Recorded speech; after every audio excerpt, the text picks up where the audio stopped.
Para sa mga magpe-first year college, pag first day medyo maninibago kayo kasi galing kayo ng senior high.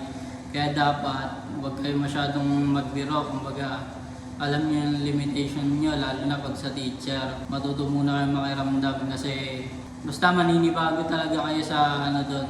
Kaya makiramdam muna kayo sa mga teacher. Tapos una pa lang ayusan niyo na kasi napakahirap maging irregular. Ayun yung mga back subject kung tawagin. Ayun kasi once na halimbawa ikaw nagtutuition ka sa tapos kapag may back subject ka, babayaran din yun bukod pa yun sa tuition mo. Kaya una pa lang ayusan nyo na kasi mahirap kapag may back subject. Sa mga hindi naman working student, ayun, ayusan nyo din. Okay lang naman kahit di ganun kataas yung grades, basta maintain nyo yung grades nyo.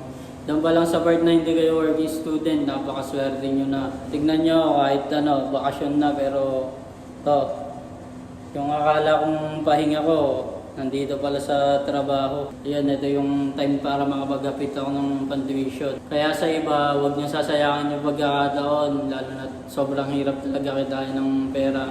Balang araw, maiintindihan nyo naman yan kapag nararanasan nyo na yung naranasan nila. Sa mga Hindu naman, para sa mga kapatid nila, para makapagtrabaho muna. Basta kung gusto nyo mag-aral, kung ano yung gusto nyo, gawin nyo lang ng gawin. Tapos kung magtatrabaho muna kayo, mag-ipon kayo para sa pag-aaral nyo kung talagang gusto nyo talaga mag-aaral. Para kahit pa paano maranasan nyo.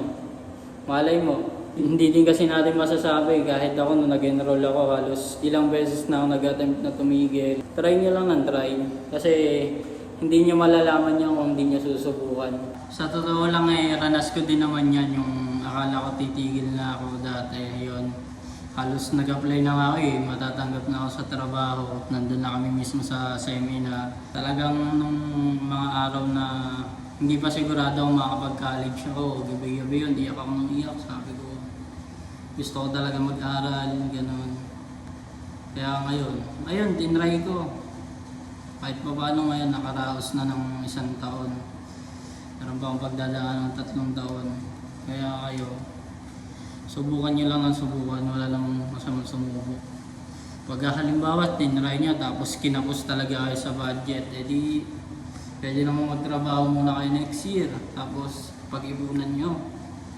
Ganun. O kaya pagsabayin nyo. Kung kaya naman pagsabayin nyo para hindi sayang yung panahon.